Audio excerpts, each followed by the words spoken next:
బాగానే చిగురు వచ్చింది కదా. ఇప్పుడు ఈ కొమ్మల్ని తెంచి బజ్జీలు వేసుకుందాం. బజ్జీల కోసం ఇలా కావాలి. కొమ్మ కొమ్మ బజ్జీలు వేస్తారన్నమాట. ముదురుగా ఉన్న కొమ్మలు తెంచుకోండి. ఈ బజ్జీల తయారీకి కావలసిన పదార్థాలు ఎలా వండుకోవాలో చూద్దాం. ముందుగా ఒక అంగుళం ముక్కల్లాన్ని బాగా దంచి పెట్టుకోవాలి. ఆ తర్వాత గిన్నె తీసుకొని అందులో 100 గ్రాముల శనగపిండి వేయాలి. ఒక 2 టేబుల్ స్పూన్ల బియ్యం పిండి వేయాలి. తర్వాత చిటికెడు వాము వేయాలి. తగినంత ఉప్పు,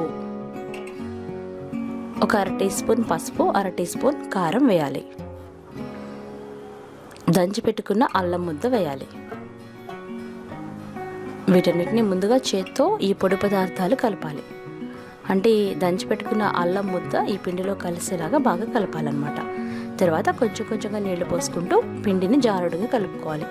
మనకు తెలుసు కదా బజ్జీల పిండి కన్సిస్టెన్సీ, ఆ కన్సిస్టెన్సీ వచ్చేంత వరకు కలుపుకోవాలి. ఒకేసారి ఎక్కువ నీళ్ళు పోయకూడదు, అలా అయితే పలచబడిపోతుంది.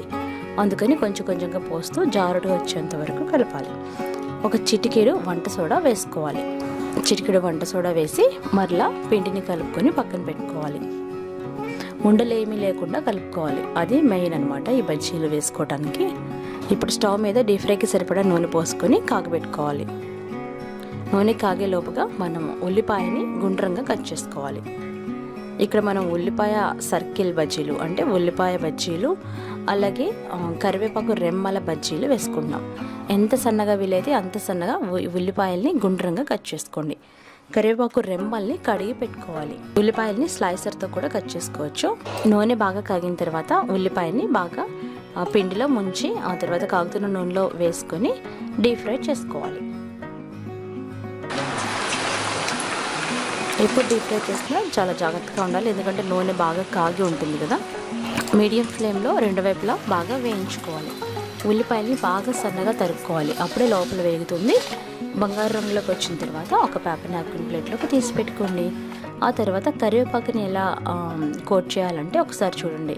చూసారా, కరివేపాకు ఈ విధంగా ఆకులు ముడుచుకుపోతాయి కదా. జాగ్రత్తగా అన్ని వైపులా తిప్పుతూ కాస్త టైం తీసుకొని ఆకులకి పిండి బాగా పట్టేలాగా కలిపి ఆ తర్వాత కాగుతున్న నూనెలో వేసుకొని డీప్ ఫ్రై చేయాలి.